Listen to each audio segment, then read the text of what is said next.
Um,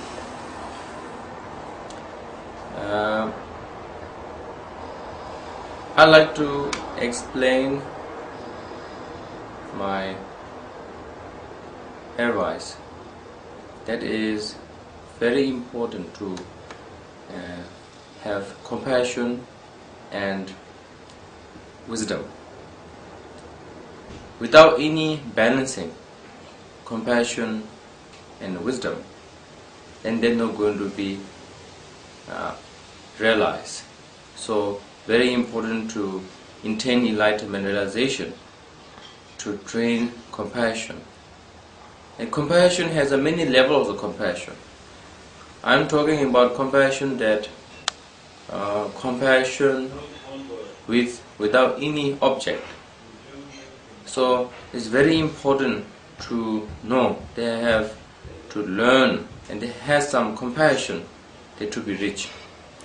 And generally our practice, that all the practitioners, we cares about view and meditation and fruition or result of the meditation, but we forgetting all the time is a devotion.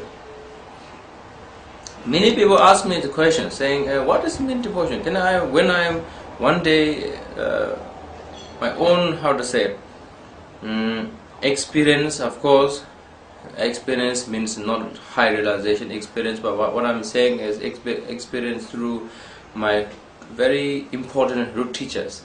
So what they explain, and when I hear and when I look my own devotion, the devotion have three qualities.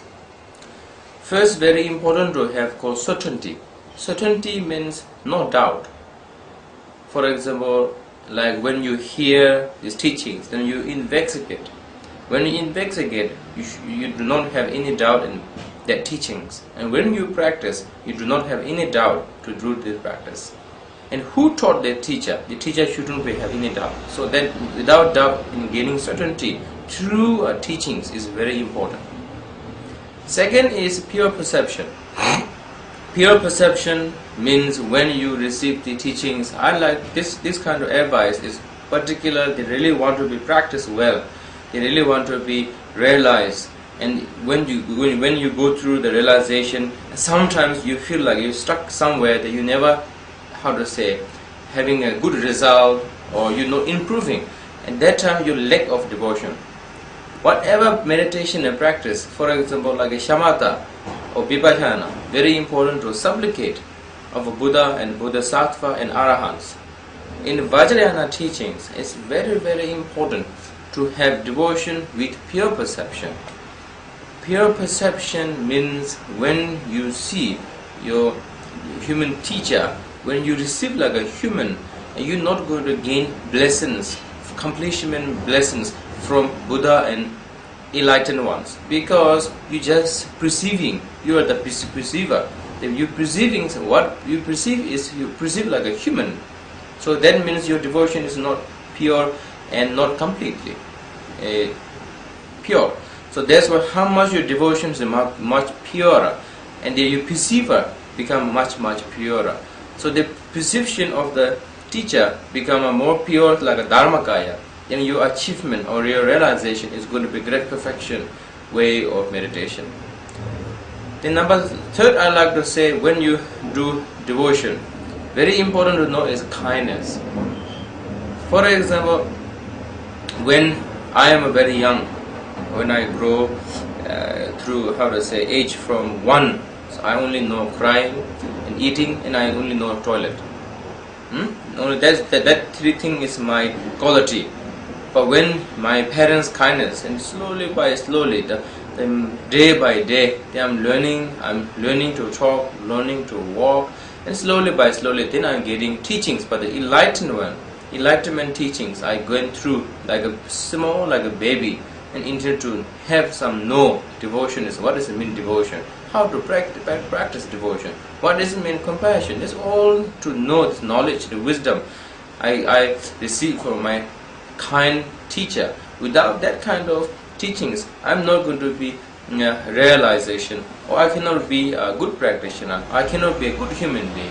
So that's why it's very important to think kindness. These three qualities, certainty, pure perception, and kindness, when the three combine together, they be called devotion.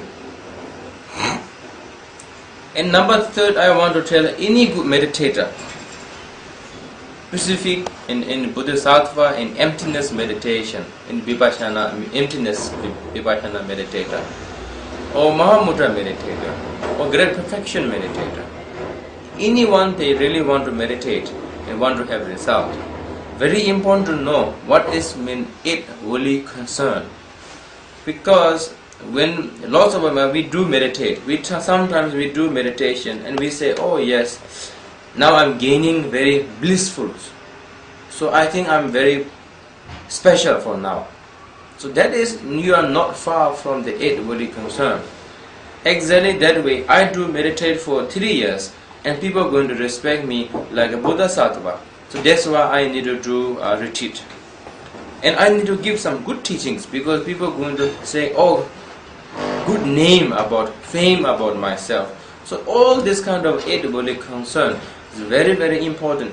Whatever, when you do this action in Dharma life, very carefully, very, how to say, to be aware that what kind of eight worldly concern do you have, do I have. Then through that, then you practice. When the eight worldly concern is reduced down, slowly by slowly, and day by day, then when the moment you realize and you're totally free from eight worldly concern, that is a really good realization, and that is the best experience and best freedom from samsara. And not only that, you really how to say,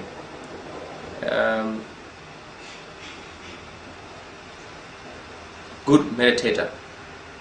When you think yourself are very great because you do not have any eight worldly concern, that means you are fall into eight worldly concern.